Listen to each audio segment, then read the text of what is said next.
Hi, good morning.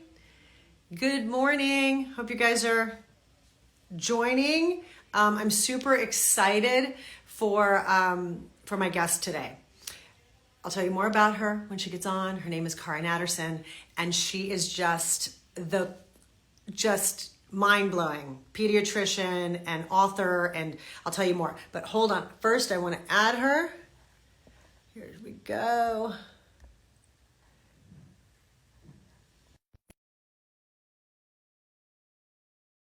Cool. Here we are. How's everyone doing? Got your drink of choice? Hey. Hi. Hi. You got Hi. you got on so good. You win the award for best hold on. Best getting on the easiest possible. Hold on, I'm just turning up my volume here. The best guest to get on because everyone has gone on sideways and done like, you know. Maybe I've done this before. I am so excited to talk to you, Cara. Thank you so much for getting on today. Thank you for having me. Thank you. Thank you. So I was just telling everybody that's joining, hi guys, welcome from India. We've got Michigan. Awesome. From all over. Florida, Tampa, hi. So Dr. Cara Natterson is somebody that I had the pleasure of hearing speak live, and I wanted you to be my best friend, as you know, because then I was texting you going, when are we hanging out? We still have to do that. We are going to do that. Yeah. It's starting here, and then it's going to continue. Love it.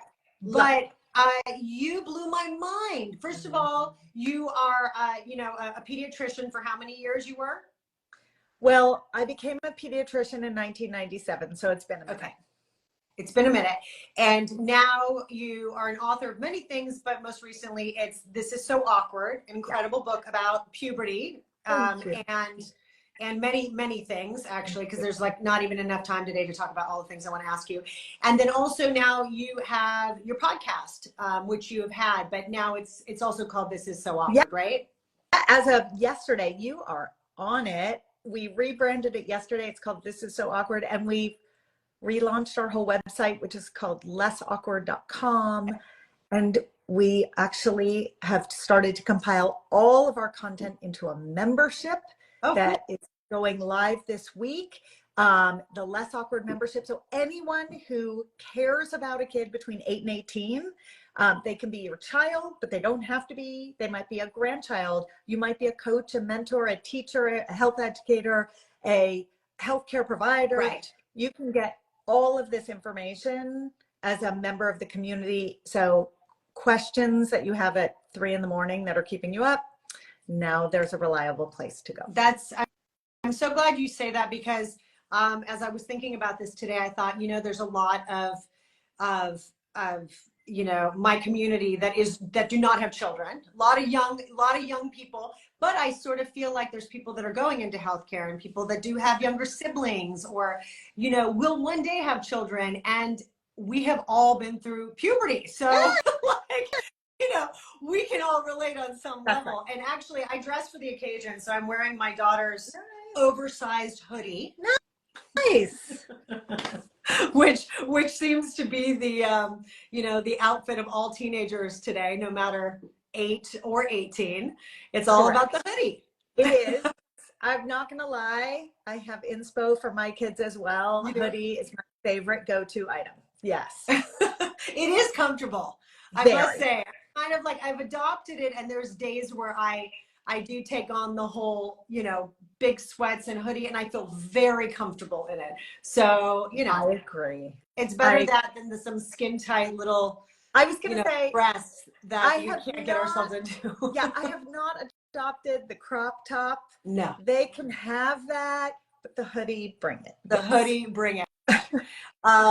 So, okay, where do we start? So there's things that a couple topics that I want to touch on that you have spoken about, and then please chime in with anything that I'll see if some questions come up, but also I know that you get like so many questions about so many evolving topics about this stage in our lives.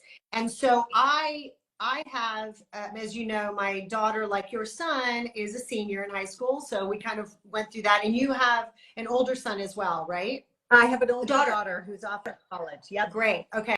Okay. So yes, I know they're very high achieving kids. We've got Harvard and Yale in there, right? They are hard workers and very lucky kids is what they are. Yeah.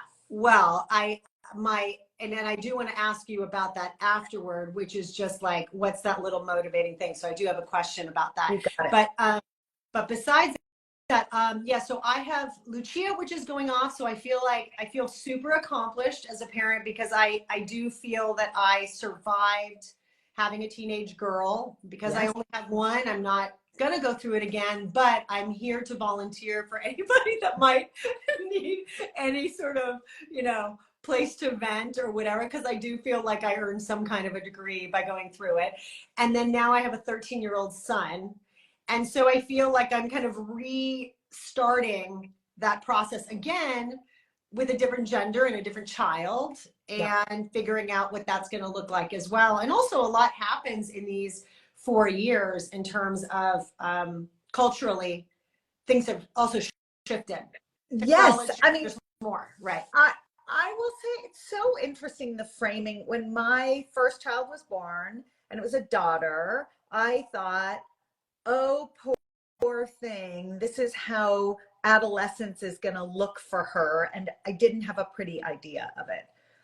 And how wrong I was, right? So one way in which I'm wrong is that adolescence looks different for everyone. It doesn't matter who they are, what their gender. And the second way I had it wrong is females tend to be in conversation about this stuff much more openly.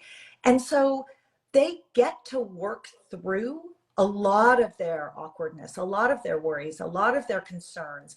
And this generation in particular has done a fabulous job. I mean, they talk about periods openly, like waving around their tampons and talking about what's going on.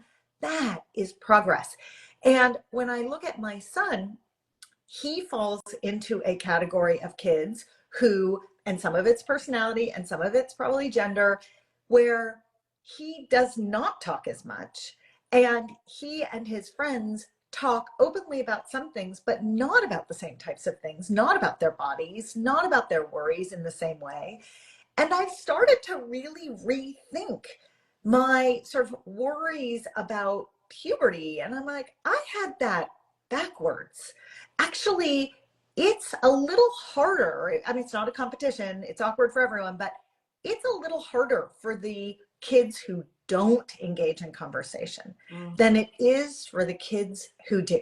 So that, to me, that's the goal for any adult who loves a kid, is engage in conversation. Start asking them, not yes, no questions, but start asking them really deep, informative questions about what's going on for them, because that's what makes the journey less lonely and a little lighter of a lift. It's not ever going to be a super light lift, but it's a little lighter. It's a hard thing to do that. My family, I'm first generation American, and they just didn't talk about things. And so so I was totally on my own with my friends, and I feel like there's so many things I learned from my friends and not my parents, which I wish it wasn't that way. So but they just weren't comfortable. That wasn't something that they were willing to sit down and do. And I feel like I've been totally the polar opposite with my children. Like I am TMI. I call it out. I'm like, oh, no. So when this thing happens, like I said something to my son the other day about, drugs and vaping. And so you're going to go in 8th grade and you might hear this and you might hear this or this about sex. And he had this look on his face like, oh my gosh, Mom, like, what are you doing? And I said, I'd rather you hear it from me. Don't be embarrassed. We've all gone through it. You're going to hear stuff. And I want you to know that you can come to us and we'll answer any questions. I'd rather you hear that than, not. Okay. So here's what you did really well there. What you did really well is you made it really clear that nothing is off limits for you. No. And that is a win, Because if you're willing to engage in those very hard topics, even if you're just sort of throwing it out there and then you leave it and it's done, the conversation is one sentence and you're done and you're out, you have established that they really can come and talk to you. Yeah. And I encourage anyone who's on here, I mean, anyone who's on here who's taking time in the middle of their day to watch this is someone who is hungry to connect with a kid. Just do that. Just say like, and if I don't know the answer, by the way, we'll look it up together, or I'll look it up and I'll get back to you, right? Yeah. But just letting them know you can be a go-to. Can you imagine the relief you would have felt if you knew that when you were a kid, you was an adult? And by the way, even if you don't have the answer, that was a really good piece of advice that I think I got, which was that it's okay to say, I don't know, but let me research it, or let me think about it, and I'll get back to you. And then sort of having a moment to digest what would be the right way to approach that is a super important piece even if you're freaking out, like if you're screaming in your head going, oh my kid just said what? Yeah. You just like fake it till you make it, cool on the outside, go pull yourself together. You can totally share that you're freaking out at some point with your kid, but if you share it in the moment, they feel embarrassed or ashamed, and so just keep that a little bit locked down. So on that note, I want you to talk a little bit about sort of the brain and your scientific expertise on this, because I do think, and this is what I got from your book and from you and Vanessa's. I mean, first of all, you guys have to follow them because you're both hilarious. And what I love is how accessible and funny you are on the topic. It's not like doom and gloom. It really is. It really helps you sort of look at the stage of your child's development as development and as something that you can participate in. And it's okay, like even, and I'll ask you that later, when they go through the phases of not liking you, what are tools that we can, use to help ourselves not feel so bad? And so I love your approach. It's amazing. But I want you to talk about the maturity of the brain, because I think that a lot of people don't understand how different the female and male brains, the timing of it all, and how that plays into maturity. And that maturity is something that each child, it's individual to everybody. Yeah. And we have to have the understanding of that in order to be not just good parents, but caretakers or anything. So, okay. So you ready? Let's do this. Okay. No matter what your gender, the brain matures in two ways. So the first is something called pruning. You're born with way too many neurons, then you grow even more neurons when you're a toddler.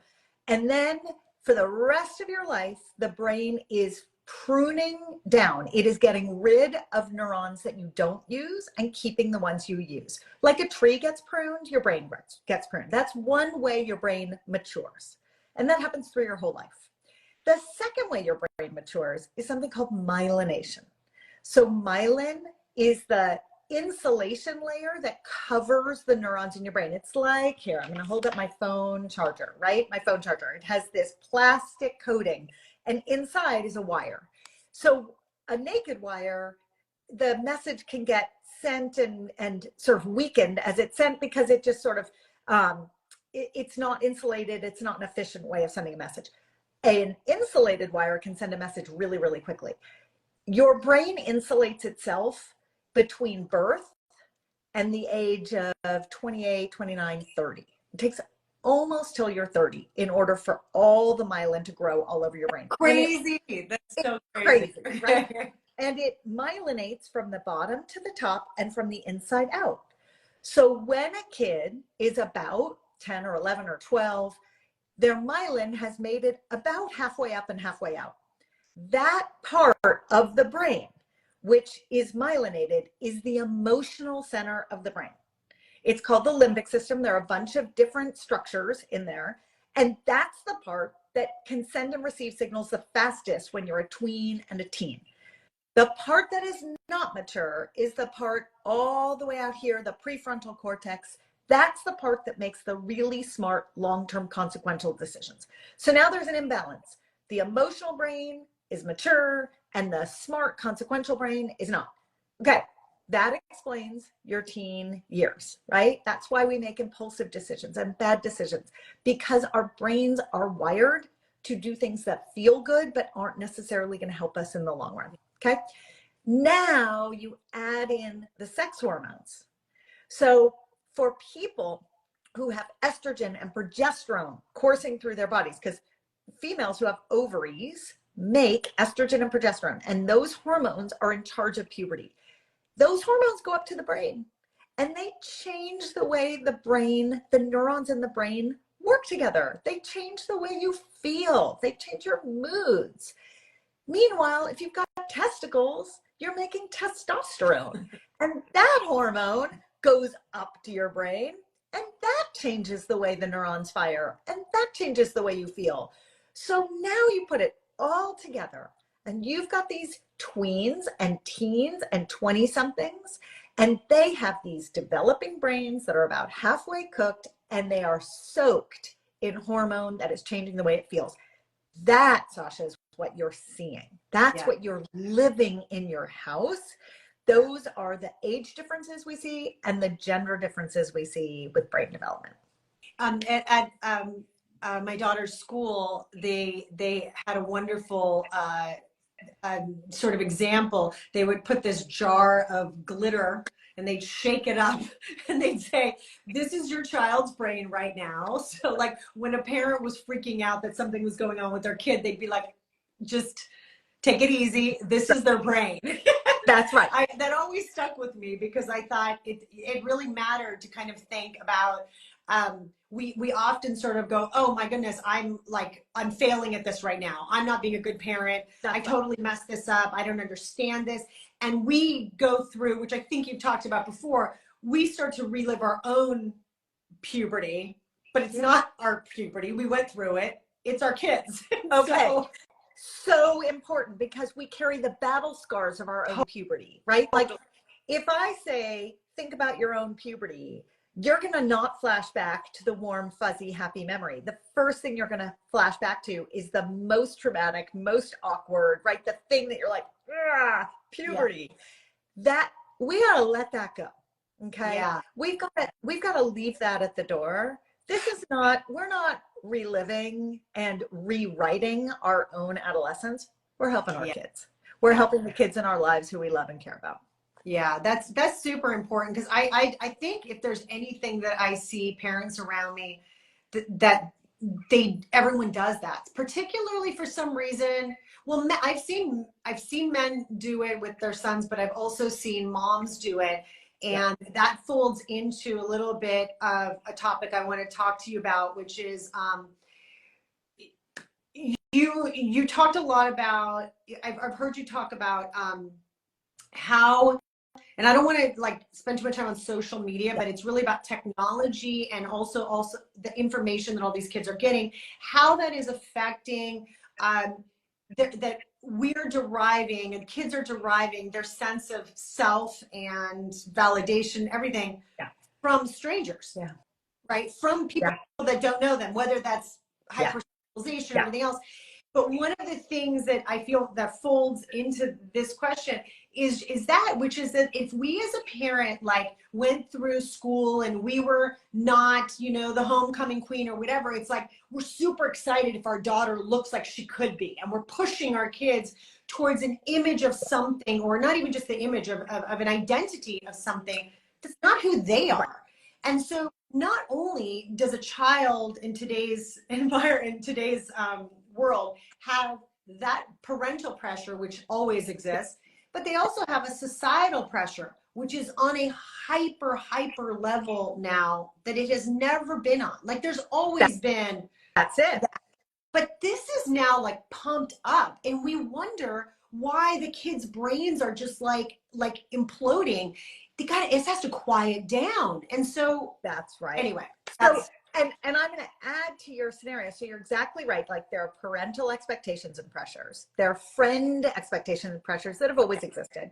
Then there's the social media of it all, which amplifies it because on certain platforms, for sure, people are showing their best lives. Now there are platforms where they're not showing their best lives. They're showing, you know, there are platforms where they're silly or they change their face to look whatever, like a an elf or you know whatnot.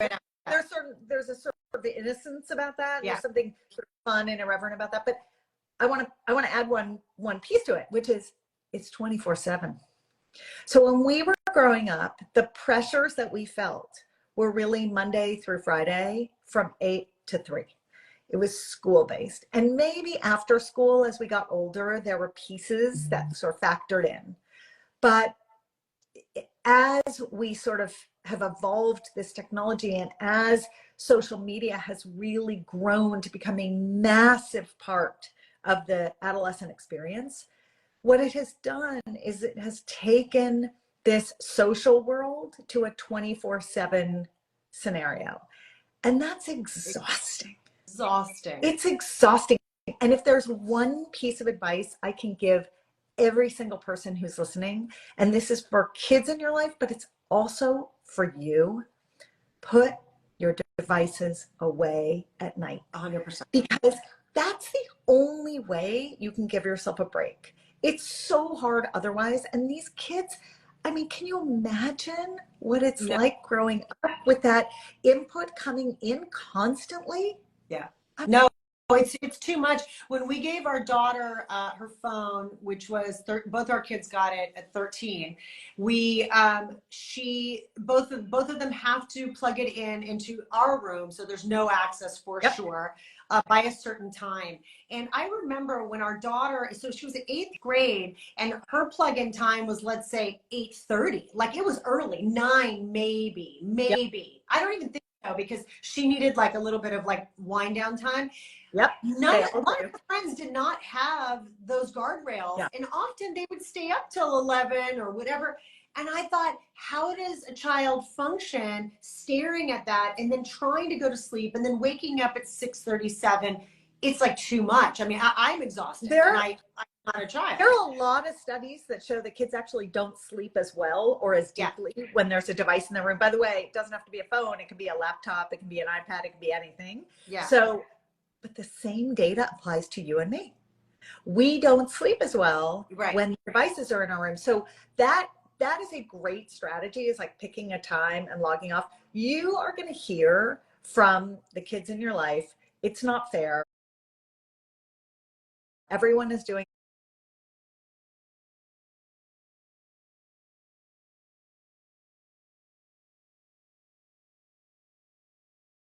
it a different way. Everyone is on this platform.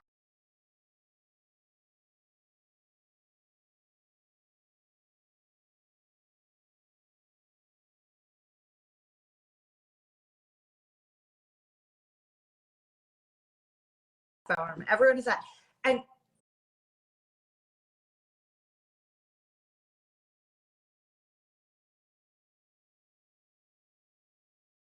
there's no judgment here. There's no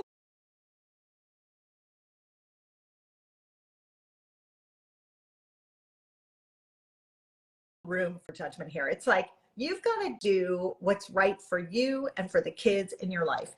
And so I strongly encourage keeping the conversation focused on, hey, my job is you. My job is not them. Like, they'll do their thing. We're doing our thing over here.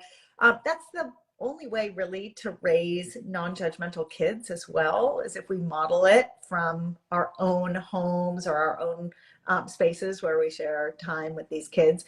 But it's hard. It's really hard. So hard. You know, the other thing that makes me think of as well is that, you know, that piece of us that the parents that can't say no.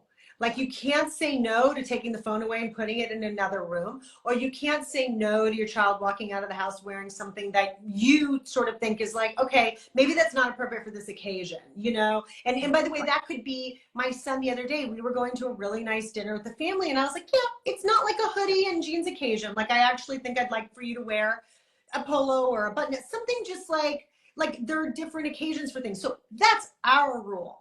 But there are so many parents that just aren't saying no, and they are not comfortable. They're not comfortable with what their daughter's wearing to something, and they don't say anything. And I'm thinking, why? Why are you not saying no? Okay, so here's one hurdle. One hurdle is if you've allowed a kid to do something and then you realize it was a really bad decision, it sometimes feels like that decision is in cement and you can't undo it.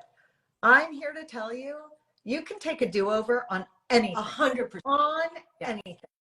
So that's one savior for people who go, oh, I really messed this up. I really should have said to my kid, no phone or no social media or, you know, no tube top at dinner with the grandparents or whatever it is, right? Yeah. Take your do-over. Take it. And you can say, I got that totally wrong. This is a big cred builder with adolescents. Right. I messed that one up so royally.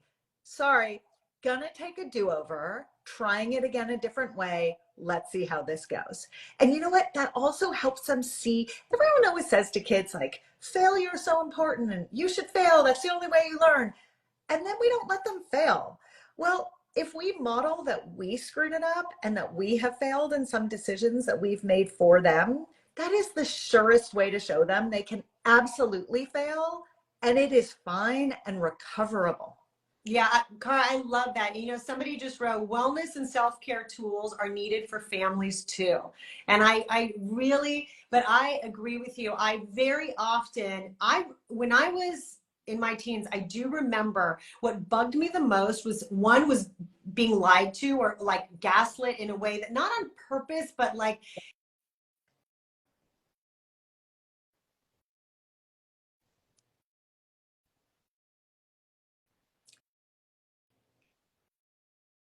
Hang on, Sasha, I lost your, there. I was wrong about that. And I've changed my mind. I thought I had the answer to that and I don't. And we're going to change the rules and we're going to say, and this is why.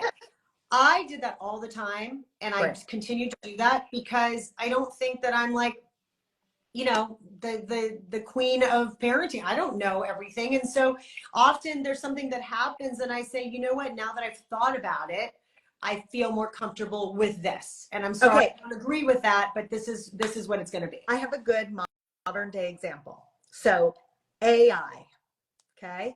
So a year ago, we might have said to a kid, AI is equivalent to cheating. You can't use AI, that's cheating. Now in school, what they're learning and what a lot of educators are embracing is AI is everywhere. So how are we going to use AI and how are we going to redefine what it means to use AI so that kids can have a tool and figure out where it's good and where it's bad and where it knows something and where it doesn't know something. And that's a great example of if we weren't willing to take a do-over, we'd be back in last year's world saying AI bad and all the kids would be going, I'm tuning you out now because everyone is using AI. Right. So we have to evolve with the times and it goes across every corner of kids' life experience in the classroom, outside of the classroom. Self-care is huge, huge, huge. Mm-hmm. I also think that, and I was having this conversation with a friend, I think also the words that we use, which is why it's so important to have these conversations with someone like you who understands and has put together the words that we can use as tools in these moments, right? And so I have a friend that like, she'll just say, the phone's bad, you're ruining your life, blah, blah, blah, blah, blah, like put it down, this and that, instead of, hey, I feel like it's been, you know, we spent this much time on it. Have you checked your time on it? And I would really love you to make the decision to put that down right now or whatever it is. And I feel like sometimes I engage in that with both my kids in different ways. My son tends to be, he just got a phone, so we'll see what that's like. But with my daughter, we got a lot of fights. Like, I mean, one time it was always over that phone, like put the phone down, put the thing down. And it was right at the height. I mean, it was right in that 8th, 9th grade moment when I felt like, and it was COVID, it was the only way to connect. So it was difficult. But I do feel like sometimes the way we approach it, like trying to gather ourselves before we like explode, because I do feel like a lot of parents feel so bad after they've had an explosion that they didn't mean to, and then they're like reeling back. And then instead of reeling back and saying, okay, I'm going to stick to my guns on this, they reel back entirely. And then like, here you go, have 3 phones, have it as long as you want. You bring up the best point. So first of all, my advice is never be afraid to apologize to a kid. You're going to get it wrong. You're going to get it wrong. And a lot of us were raised in homes where we were taught apologizing weakened our stature. Like if we said, I'm sorry, somehow that undermined us. No, you're totally allowed to A, mess up, and B, say, I'm really sorry. And once you start doing that, you will see a shift in the way that kids respond, right? Because you're treating them like they're human. So that's number one. Number two is you are so right that sometimes what happens is when we do something that we should be apologizing for or that's wrong, our reaction is to overcompensate. So maybe we let them do more down the same road that we were worried about. Maybe we do overcompensate with something totally different, like, well, I'm not going to give you the phone, but I am going to go take you shopping. And then we're like, what are we doing? What are we doing? What are we doing? So it's okay to just take a second. You know, we talked about brain maturation. Time allows signals to get everywhere in the brain. Just a few seconds allows you to center and really collect your thoughts. That's what that phrase means. It's allowing all the signals to go to every corner of your brain. So take advantage of time. Say to your kid, I just need a minute to collect my thoughts, or I need an hour to collect my thoughts. I'm going to come back and we're going to talk about this again and we're going to figure this out. Then you won't be suddenly going down a road where you're like, oh, I just created 5 problems when I was trying to solve one. And we all like, look, we love these kids. I've been a pediatrician for so many years. I've literally never met a parent or trusted adult who doesn't want the kid in their life to be happy. 100%. So 100%. That's the goal, right? Mm-hmm. But sometimes we lose our way. Yeah, 100%. I also think it's hard. You know, we have to have patience also. As my children got older, I now can say to them, my son's super sensitive, and he'll say, "Hey, Mom, are you okay? Like, how was your day? Like, are you in a bad mood?" And I'm not at all. Right. Like, it just might be the way my face looks at that moment. I said, "No, sweetheart, not at all." Or yes, I've had a really hard day. And my mind is on this other thing, nothing to do with you.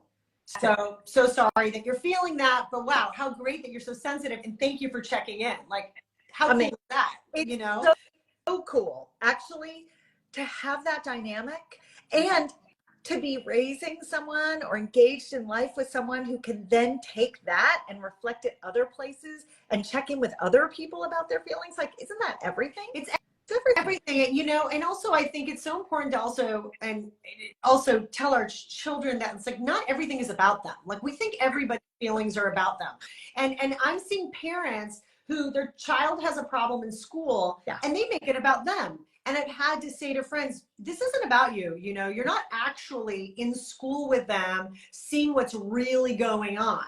Like, yes, maybe a lot of those kids are misbehaving, but maybe your kid contributed or didn't. We don't know because we're not there. So how about that we just sort of come from a place of all the kids are wonderful little souls who are just trying to figure it out. And they're all colors of the rainbow. So everybody sort of does it in a different way, and they have different characters. But like, it's not all about you as well. That kid might be going through something that we have no idea what that is. And so I often remind my kids to kind of pull it back and not make it about them. It's not all about them. In fact, it might have nothing to do with most you. Likely. Their life is very full, and they are totally entitled to feel like the world of their friends and their schoolmates and all that have piled onto them. And then when you personalize it, you're just one more body on the pylon. And it's like, oh my goodness, that is not the goal. No. So yeah, remove yourself from that equation. I mean, not entirely. Sometimes it is on you and you have to take some responsibility. Oh yeah, 100%. Right. But when it's not, it's not. Okay, so one question that somebody asked is what they're going through the phase where the children just all of a sudden they don't like you anymore. They just don't like you. They're like ninth, 10th grade, 8th grade, whatever it is. And they're also quite open about it. And so I was joking and I said, oh, you mean the moment when like even your breath stimulates hate? Like they somehow don't, everything you do bothers them.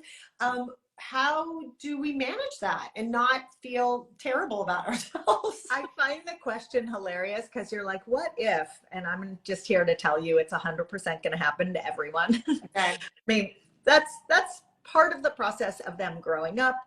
First of all, they push back on the people who keep them feeling the safest. Right.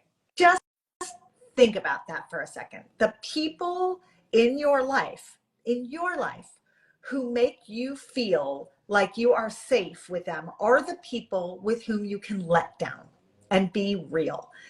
No different for our kids. So it feels horrible, but that's the reality, is they will push back against the safe person. The second thing is their hormones are rising and falling and rising and falling, and it feels bad in their brains. That surge of hormone feels terrible and it feels a little out of control. Mm-hmm. So sometimes they actually can't help themselves. Mm-hmm. They really can't help themselves. Eliza Pressman, who has a podcast called Raising Good Humans, love her. She's amazing advice. She has a line that I think is one of the best lines of all time. I use it all the time in my house. And the line is, all feelings are welcome, all behaviors are not. So they're allowed to feel whatever they feel. Mm-hmm. But can they be mean? Can they be nasty? Can they be hurtful? That's not okay. But they're allowed to feel it. And they have to learn where that line is. So Eliza gives great advice. And I will tell anyone who's interested in this topic to go check out her podcast. Awesome. It's awesome. Somebody just asked the question of what, and you can answer this because your kids are there and gone through there. What am I doing to prepare Lucia for college? And so I feel like that's like, you know, it's a heavy question because I'm right in the thick of it for the first time. But I would love any advice that you have, because I feel like right now I'm just celebrating her wins and I'm celebrating the excitement for this new phase and her getting into a university that she's so excited to go to. And I feel like, but she is going to be living 6 hours away from me on a plane. And it's all like, I feel a lot of pride, but I also feel a heartbreak in it. Yeah. So I'll give you a few pointers. The first is you've been working at this for a long time. So you have, you know, Vanessa would say, you've got a lot of money in the bank there. There's a lot of investment that she gets to spend when she's away that you've spent 17, 18 years investing in. So that's amazing. The second is, while celebrating her wins now is important, grabbing these tough conversations more frequently is also really important. There was an editorial in the New York Times that came out on Sunday. Peggy Ornstein wrote it. It was about sexual violence and choking. It's a great example of topic. Yes. An amazing article. Yeah. It is a really hard topic. You got a kid who's about to leave your house for college, for a job, for a program somewhere. Articles like that are articles that you should both read and then come together and talk about, because there are a lot of scary topics. These are some of the scary topics. So we're talking about things like fentanyl and how they can protect, right? So like all the big topics are things you do want to cover. There's a site called Grown and Flown, which is so wonderful. It's run by two women, Mary Del Heffernan and Mary Mary, Dell, and Lisa Heffernan. And the Grow to Float is a wonderful set of resources for parents whose kids are at that age where they're starting to launch. So I point you there. Wonderful community of parents. And then finally, you got to keep them safe in terms of their health. So there are great books available, like the College Student Health Handbook, which we love and talk about a lot on our podcast. But giving them resources so that they know they can get help in the moment really works. My daughter is 6 hours away on a plane as well. You know, we've been doing this for 2 years. Some of the best conversations I've ever had with her in her entire life have happened from afar. So you don't have to be in the same space. In fact, not looking each other in the eye is a really powerful and easy way into conversation. And sometimes you can have the most meaningful connection by text or by FaceTime or just on, shocker, a regular phone call. You know what? That's so great to hear. Thank you. That makes me feel so much better. That's so great to hear. I just want to, some questions were regarding, you know, and we're not going to get into this, but, you know, certain universities, as we talked about, your kids at Harvard and Yale and everything. And I just want to say that, like, my perspective on this whole university thing, which is an entirely different topic. And as a matter of fact, I kind of want to interview my own child if she's willing to do it, because I feel that her experience going through it and seeing all of her friends at public, private schools, anywhere around the world, kids from all over the world, even my nephew going through it now, have such an interesting perspective. Oh, yeah. And I want to say that it has all changed in terms of, it doesn't matter where you go. It matters that you're going somewhere that you are excited to learn, meet people that share similar values or whatever that is. And also just extend your learning. Like, you're going from high school to a space that hopefully is going to be a more independent space. It's away from parents and it's continued education. So I just want to say that this is not about Ivy League schools. This is about anywhere. Like, I have friends who went to Ivies and then their kids don't want to go and they're going to go to a junior college and then transfer when they're ready.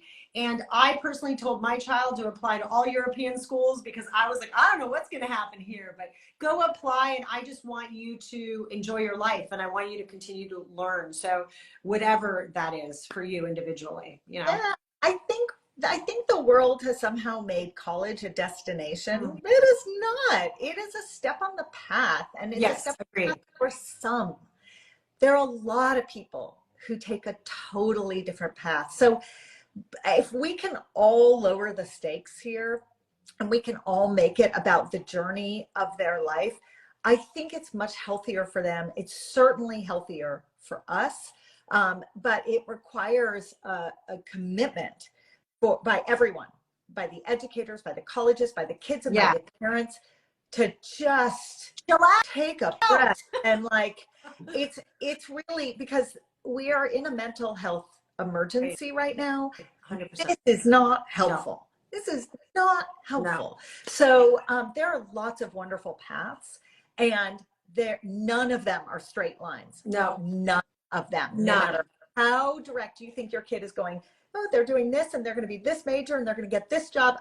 You know what? We all know life is not a straight path. It is not. And that's exactly what I said to my kid going into junior year when I realized, because both my husband and I he was coming from Europe. He didn't go through this experience. So he had nothing to draw from. And mine was like, you applied to 1 or 2 schools and that was it. And now you're applying to over 10 schools and it's this whole thing that goes on. And I felt it.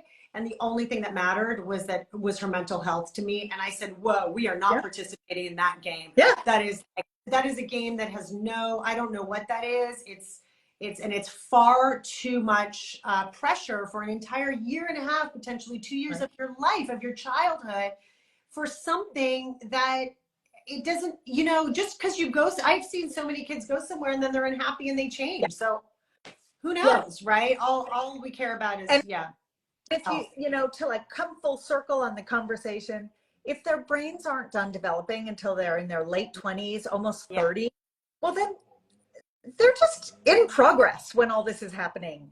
And maybe what we think is right for them or what they think is right for them, they get there and it's not.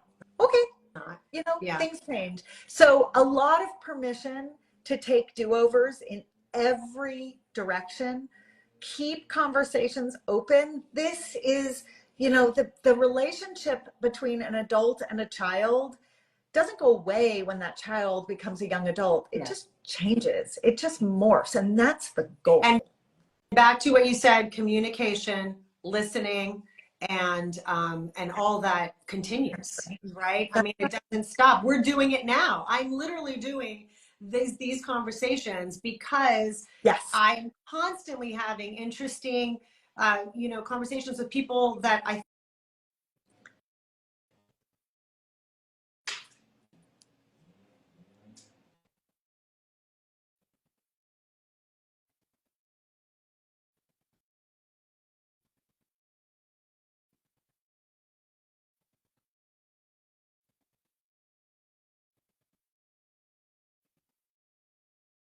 we do, and having you and Vanessa out there kind of talking about this just makes us feel less alone in it.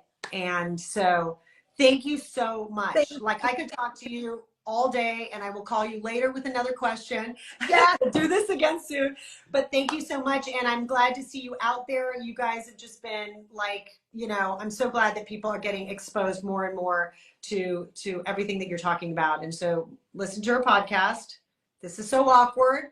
And thank you, Cara. I appreciate it. And you, thank you. Sasha, I love the microphone that you have. This audience is amazing and so engaged from all over the world. They are. Thank you, thank you, thank you. Thank you, my dear. Have a wonderful day. Bye, guys. Bye. See you soon. Bye. Bye.